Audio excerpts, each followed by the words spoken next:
I wasn't snooping. I swear I wasn't. It was nearly 2 in the morning, and I couldn't sleep, not with Miles breathing so steadily beside me, not with the weight of something unnamed pressing on my chest. I turned toward the nightstand, reaching for a glass of water when his phone vibrated. It lit up the dark like a small explosion. I wouldn't have looked. I didn't want to look. But my eyes, my tired, aching eyes, locked onto the words on the screen as if they were meant for me. My silky tiger, you were incredible. I miss you already. Thank you for the 2 unforgettable nights. My hand froze midair. My pulse roared in my ears. 2 nights? He was supposed to be in Houston for a leadership summit. The thought of him in a hotel room with someone else, while I made pot roast and helped Mira with her history project, made me physically ill. I stood up on shaking legs and stumbled toward the bathroom. The cold tiles under my bare feet grounded me. I turned on the faucet, cupped icy water in my hands, and splashed it over my face, hoping to wake up from whatever this was. But I didn't wake up. In the foggy mirror, I saw someone I barely recognized. My skin pale, my eyes wild, my mouth slightly open like it wanted to scream, but forgot how. 20 years, I whispered to my reflection. 20 years of my life. I don't know how long I stood there. Eventually, I returned to bed. Miles hadn't moved. He was curled up, peaceful, just like always. Like nothing was wrong. Like everything was still perfect. But something inside me had cracked. Not loudly, not dramatically, just enough to change everything. The next morning, sunlight spilled through the kitchen window, making everything look too bright, too ordinary. Miles rushed through breakfast, sipping coffee like it was any other day. "You look pale," he said casually, buttering a piece of toast. "Didn't sleep well." "Yeah," I replied, placing his coffee cup in front of him. "I had a strange dream. In it, everything I believed in turned out to be a lie." He paused just for a second, then smiled. "Dreams are weird like that. But we're real, Celeste. You and me, we're solid." I smiled back, but the hollowness in my chest throbbed. I watched him kiss my cheek, grab his briefcase, and leave with the same ease he'd always had. And I stood there, still holding his empty plate, my fingers twitching with the urge to throw it against the wall. Instead, I picked up my phone and called the one person I thought I could trust. "Hey, Tamsin," I said, trying to sound normal. "Can you meet for coffee? I really need to talk." She didn't ask why, just said she'd see me in 30 minutes at our usual place. The cafe smelled like cinnamon and warmth. Tamsin was already there, seated in our favorite corner booth, nursing a latte. Her auburn hair was perfectly curled, her makeup flawless, like always. "You look awful," she said, half joking, half concerned. "What happened?" "Miles," I blurted, my voice louder than I meant. "He's cheating." She blinked. Her fingers drummed nervously on the side of her cup. What makes you say that?" I didn't answer. Instead, I held up his phone screen. The text, the one still burned into my brain. Her eyes locked onto it. For a split second, something flickered in her expression. Guilt? Shock? Fear? "He's someone's tiger now," I said bitterly. And I was the idiot who thought we were unshakable. Tamsin looked away. "Maybe it's not what it seems." "Don't," I cut her off. "Don't defend him. Don't make this softer than it is." She said nothing. A cold thought slid into my mind then, sharp and sudden. Why was she defending him? Why did she look so uncomfortable? Why was her voice too high, too quick? "I'm leaving," I said, standing up. "I'm taking the kids and going to my parents' place in Blue Ridge. Rowan comes home from college this weekend, and Myra's still on her school trip. I'll pick them both up, and that's it. I'm done." Tamsin just nodded, staring into her coffee as if it held answers I wasn't meant to hear. "Are you sure?" she asked, almost too quickly. "It's a big decision." "You think I should stay?" I narrowed my eyes. "Pretend this didn't happen?" She hesitated, For just a second. That second was enough. Whose side are you on? I asked sharply. Mine or his? Yours, she said. Too fast. Too defensive. Of course yours. I don't want you to do something you'll regret. No, I said. I regret staying this long. And with that, I left her sitting there, holding her cup like it was the only thing keeping her grounded. She didn't follow me. She never did. I almost forgot Myra's backpack. I had packed everything, clothes, toiletries, her favorite pajamas with the little stars on them.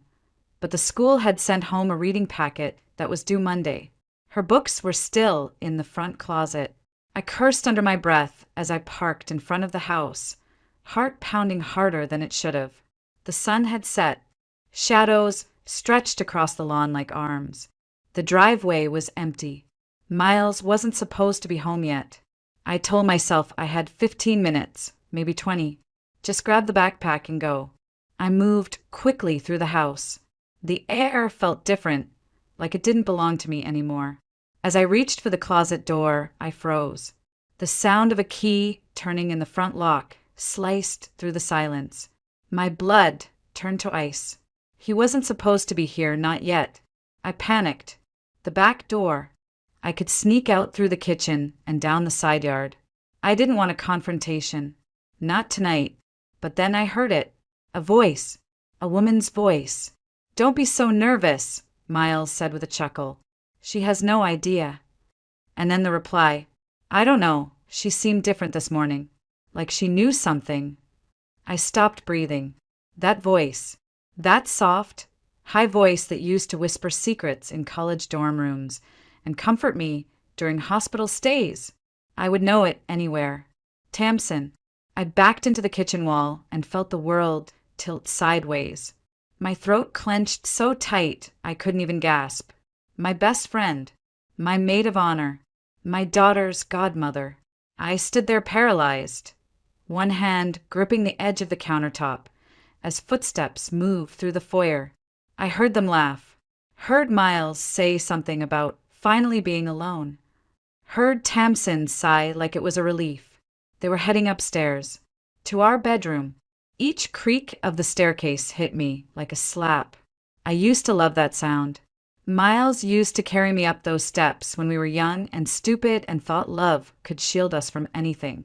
I don't know what made me move, but suddenly I was climbing the stairs after them, one foot in front of the other, my knees shaking, my hand trailing along the banister like I might fall. The door to our bedroom was ajar. Light spilled through the crack, golden and warm. Voices. Laughter.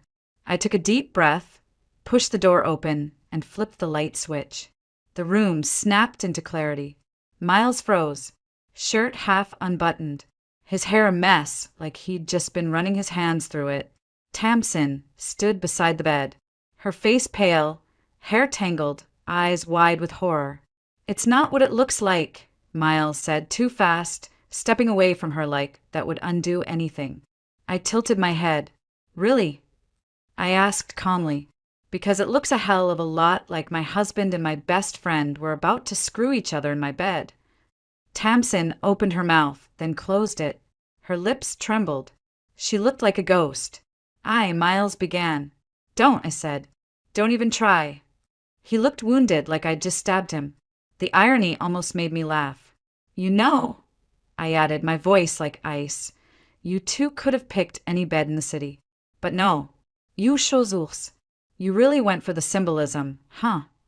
Inside, I was unraveling.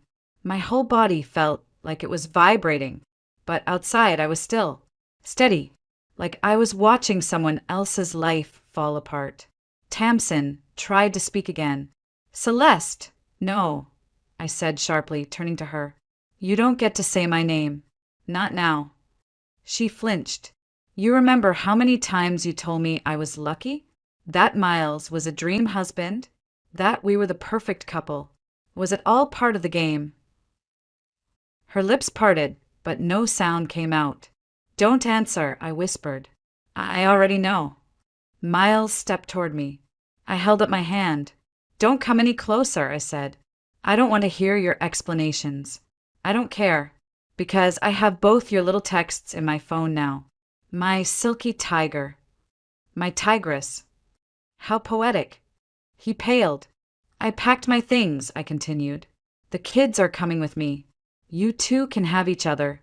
Enjoy your little jungle. And I walked out. He called after me. I didn't stop. I carried my suitcase down the stairs, past the photos we once took in Paris, past the coat Rack Mira helped decorate with stickers. Miles followed me to the door, pleading, "Please, this isn't what you think." "No," I cut him off. "It's exactly what I think." He reached for my arm. "I love you, Celeste." I turned to him, calm as ice. "Too bad you forgot to tell your tigress." Then I opened the door and stepped out into the night. The highway blurred beneath my tires. I don't remember turning onto it, or checking the fuel gauge, or even breathing. My fingers gripped the wheel too tightly. My knuckles were white. The air in the car felt suffocating, thick with memories that had nowhere else to go. I saw flashes of everything. My wedding day, Myra's first steps, the night Rowan got his college acceptance letter. All of it like scenes from someone else's life, someone who still believed in loyalty. A warning light blinked on the dashboard. Low fuel. Of course. I muttered a curse and pulled off the next exit. The station looked like something out of a late-night movie. Empty, too quiet, lit by harsh fluorescent lights that made everything feel sterile and unreal. I stepped out into the night air, cold against my skin. I barely noticed the man behind the counter at first. I was too busy fumbling with my credit card, too busy trying to keep the tears from falling. "Rough night?" he asked, his voice low and steady. I didn't look up. "Why would you say that?" "Because most people don't cry while filling up their tank." I touched my cheek and realized he was right. My skin was wet. I hadn't even noticed. "Sorry," I mumbled. "No need," he said. "Everyone has a bad day. Want a coffee?" "On the house." I hesitated. Part of me wanted to run, to be alone. But something in his voice made me pause. Not pity, not curiosity, just calm. He handed me a paper cup and poured. "I'm Jude, by the way. Owner, cashier, and midnight philosopher." I gave him the ghost of a smile. "Celeste." We sat at a tiny table tucked in the corner of the store, surrounded by dusty maps and racks of beef jerky. The heater hummed softly in the background. "I wasn't planning to tell anyone this," I began, staring down at the steam rising from the cup. "Not for a while. But then again, I wasn't planning on finding out my husband's cheating with my best friend either, so he didn't flinch. Didn't ask for details. Just waited. I told him everything. 20 years of marriage. The message on the phone. The voices in the hallway. The laughter as they climbed my stairs. "I thought we were solid," I said, my voice cracking. He used to hold my hand in parking lots and tell me I made him feel grounded. And Tamsin, she was there for every big moment of my life. My maid of honor. My daughter's godmother. I trusted her with everything. "Sometimes the people closest to us," Jude said quietly, "carry the sharpest knives." I looked at him, startled. "You don't seem surprised." "I'm not," he said. "I lost my wife 5 years ago. Car accident. After she died, a few close friends disappeared. Some reappeared with truths I never wanted." "I'm sorry," I whispered. He nodded, eyes soft. "It's part of why I keep this place. Quiet. Predictable. I talk to strangers. They leave. No attachments. So why talk to me?" He shrugged. "Maybe because you looked like someone who needed someone to sit with her while the world fell apart." The cup in my hand had gone cold, but my chest, for the first time that night, didn't feel frozen. "You have kids?" he asked gently. "2. Rowan's in college. Myra's 13. They're everything." He smiled. "Then you've already got something worth starting over for." I looked at him then, not just looked, but really saw him. The graying beard, the tired eyes that still managed to be kind. There was no spark, No sudden swell of romantic music in my head. Just something quieter. Safer. Thank you, I said. For the coffee. And the humanity. He raised his cup to surviving betrayal and bad gas station lighting. I laughed. It sounded strange, like it didn't belong to me yet. But I held on to it anyway. We exchanged numbers before I left, not as a promise, but as a possibility. In case you need more caffeine and less judgment, he said with a wink. I drove the rest of the way to Blue Ridge with the heater on and the windows cracked just slightly. The trees blurred by like shadows. Somewhere in the mountains, my parents' house waited. And for now, that was enough. My parents' house in Blue Ridge hadn't changed. The porch still creaked in the same spots. The air still smelled like pine and old wood. But everything inside me was unrecognizable. Mom met me at the door, still in her nightgown, hair pinned back tight like always. Her eyes scanned the suitcase in my hand, the tight line of my mouth, and she didn't ask questions. She didn't have to. You can sleep in the old guest room, she said. I'll make up the bed. I nodded. Mira was already curled up under her childhood blanket by the time I came upstairs. Rowan, bless him, had driven in from his campus hours early. He met me at the door with a worried look and a silent hug. I didn't say much that night. The next morning, Mom made blueberry pancakes like we were trying to pretend life was still sweet. Then, while Mira and Rowan were outside with Grandpa, she dropped the bomb. I invited Miles, she said, not looking at me. I put down my fork. You did what? He's your husband. You two need to talk. No, Mom. We don't. Not now. Not here. She folded her napkin slowly, deliberately. Celeste, all men stray now and then. It doesn't mean you burn the whole house down. I stared at her. You think this is about one mistake? He's been sleeping with my best friend. Her expression didn't change. It's still your marriage. And that's supposed to mean what? That I stay and swallow the betrayal. That you fight for it. I pushed my chair back and stood. I've been fighting for this marriage for 20 years. I'm not going another round. She didn't argue, just sighed like I'd disappointed her in a quiet, permanent way. Later that afternoon, I sat with Mira in the garden while she drew tulips and pretended she wasn't listening. Is Daddy still coming back? She asked, her voice small. No, sweetheart. Not in the way you're used to. She nodded once and kept drawing. That night, I filled out the divorce papers. The court date came sooner than I expected. Savannah was gray and cold when I arrived at the courthouse. I wore a navy blue suit I hadn't touched in years. The heels pinched. My heart did worse. Miles was already there. He looked tired, hollowed out, not a trace of his usual polish. We sat across from each other without speaking while the lawyers worked through the logistics, like we were dividing office supplies, not a life. Then came the moment. The division of assets, the judge said. Let's review the proposed terms. I'd like to make a statement, Miles interrupted. My attorney looked at me, surprised. Miles stood, hands at his sides. I waive my right to any shared property, he said. Everything goes to Celeste and the kids. The house, the car, the accounts. All of it. Gasps. Whispers. Even the judge looked stunned. You understand what you're saying, Mr. Harrington? She asked. I do. I stared at him, not with gratitude, with confusion. What was this? Guilt? A power play? A farewell? Then I saw her. Tamsin. She had slipped in through the back of the courtroom, sitting alone, her coat drawn tightly around her. She looked like a ghost, thin, pale, eyes hollowed out by something deeper than sleepless nights. I turned back to Miles. His expression hadn't changed, but something in his posture did. He didn't look at her. Not once. Something had shifted between them. The final blow, or just the truth settling in. When it was over, I walked past him without speaking. I didn't owe him anything anymore. Not words, not tears.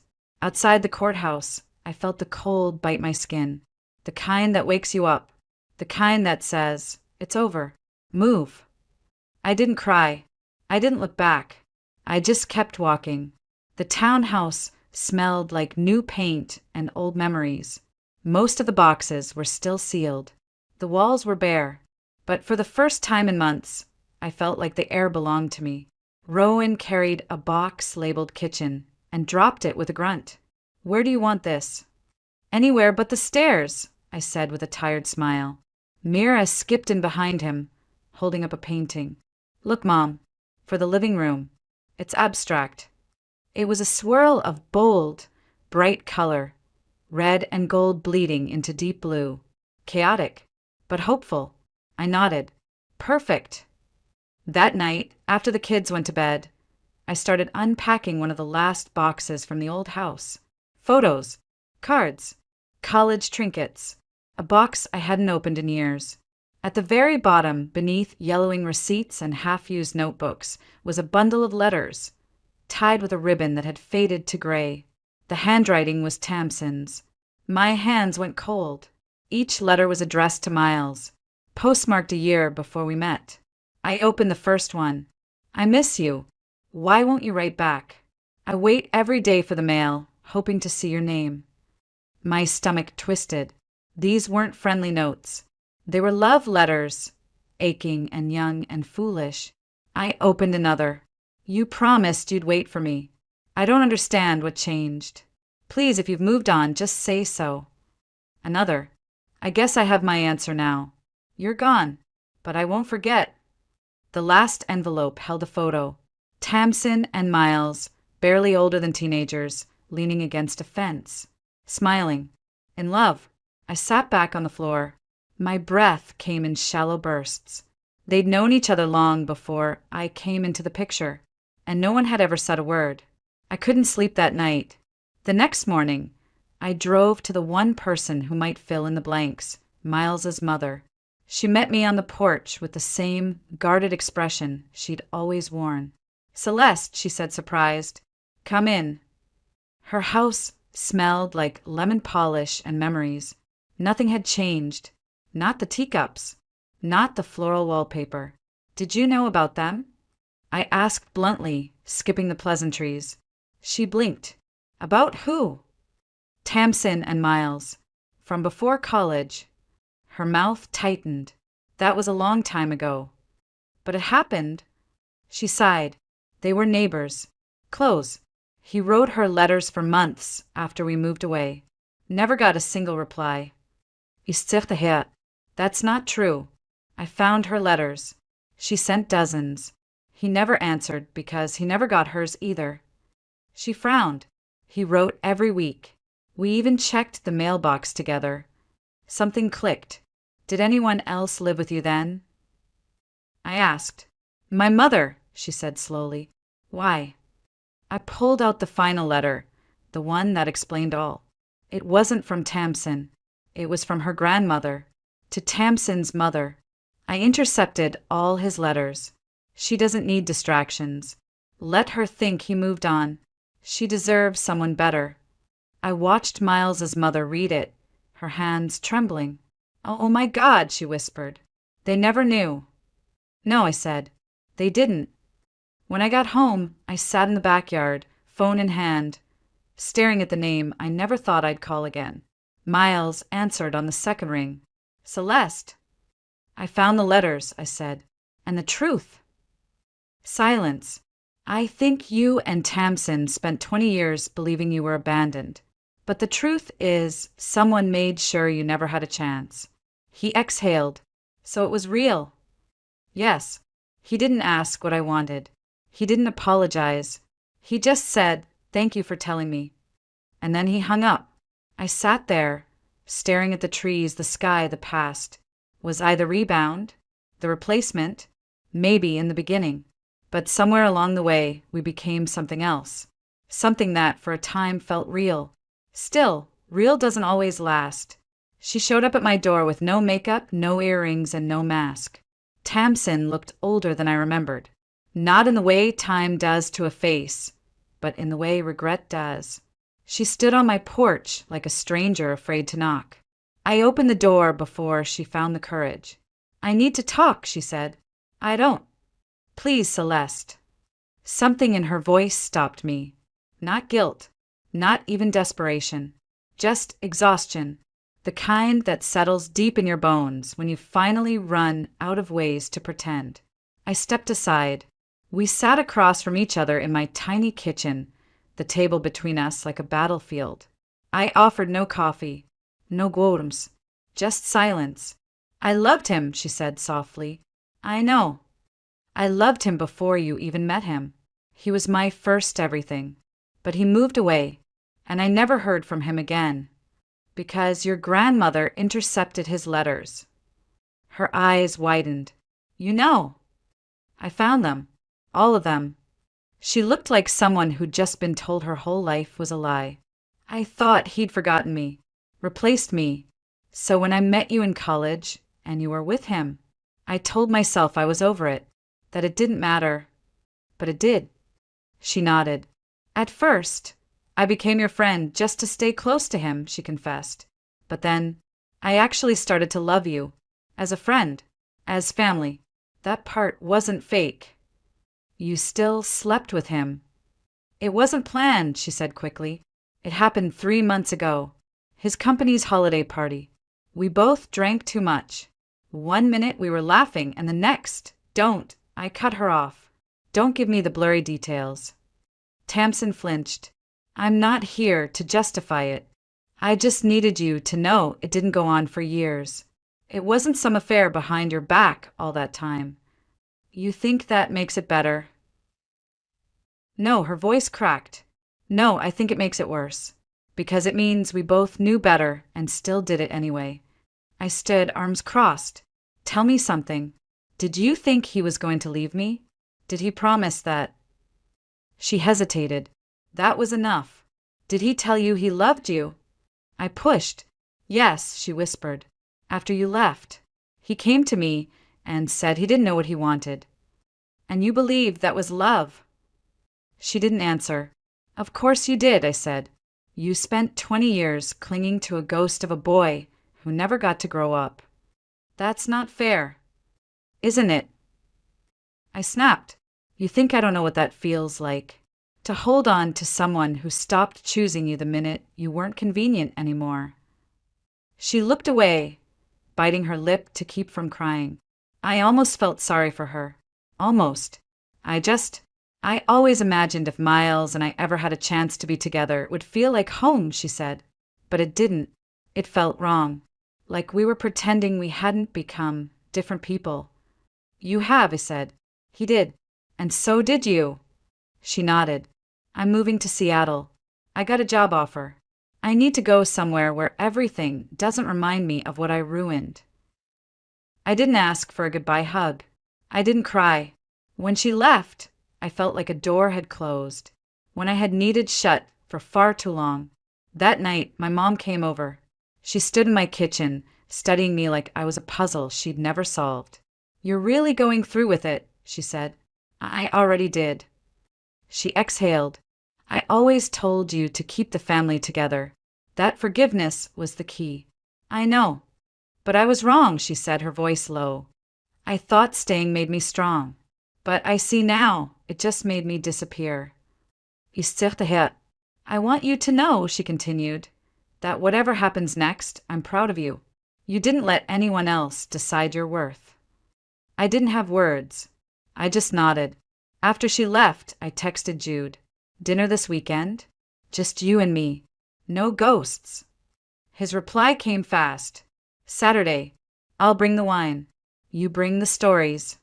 And for the first time in what felt like forever, I looked forward to something. Spring came quietly that year, not with the loud bloom of wildflowers or the sudden buzz of bees, but in softer ways, like the light that stayed a little longer in the evenings, or the breeze that carried warmth instead of memory. I had been in my new place in Greenville for 6 months. The townhouse wasn't large, but it was mine. The floors creaked in odd places. The paint still smelled faintly fresh. And there were mornings I'd wake up and forget, for a blissful second, that my life had fallen apart to make room for this one. That Saturday, Jude showed up with a bottle of red and a bag of groceries. He didn't ask if he could cook. He just moved into my kitchen like he belonged there, like it wasn't something that needed permission. "Is this garlic or a small meteor?" he asked, holding up a bulb with mock suspicion. I laughed. "Both. Depends on how much you use." Dinner was simple. Pasta, bread, a shared bottle of wine, and conversation that drifted in and out of old scars and new beginnings. Afterward, we sat on the small back porch, watching the sky fade into stars. "You ever think about what you'd say," he asked, "if you could go back and talk to yourself a year ago?" I thought for a moment. I'd tell her the house would be emptier, but her heart wouldn't be. And that it's okay to mourn something even if you're the one who walked away from it. He nodded. I'd tell myself that grief isn't a dead end. It's just a bend in the road. We didn't kiss that night. We didn't need to. There was something sacred in not rushing, in building something slow, brick by careful brick. Love, I was learning, didn't always come wrapped in fireworks. Sometimes it came in the form of someone who knew how to sit in silence with you and not fill it. A few weeks later, Mira painted a mural on the wall in her room. Blues and golds and soft whites. She called it Mom's Fresh Start. I didn't stop her. I let her make her mark on this new chapter, too. Rowan came home for the summer and surprised me by bringing someone with him, a girl named Kat. She was quiet and kind and watched him with the kind of gaze that didn't take anything for granted. I liked her immediately. Even my parents were different now. My mother, who once swore her role was to hold the family together by enduring silently, joined a volunteer group that traveled to local shelters. My father drove her twice a week and started writing poetry. It was bad poetry, but it was new. Then one day, out of nowhere, Miles called. "I'm not calling to fix anything," he said quickly. "I just wanted you to know I'm sorry. For all of it. Not just what I did, but for how long I let you be alone in that marriage." I didn't say much, but I listened, and when I hung up, I felt no anger, just a faint ache, like touching a scar that had finally stopped bleeding. Later that week, I found myself back at the same gas station where I first met Jude. The sky was overcast, the pumps were still finicky, and the little cafe table inside was now surrounded by potted plants and travel mugs for sale. He looked up from behind the counter, eyes lighting up. "You again," he said. "You never did finish telling me the rest of your story." I smiled. "That's because I'm still writing it." We sat down side by side this time. No past to outrun, no future to chase, just two people, exactly where they were meant to be. And for the first time, I wasn't holding my breath for the other shoe to drop. I wasn't waiting to be replaced, or betrayed, or left behind. I was just here, alive, forged by fire, and finally free.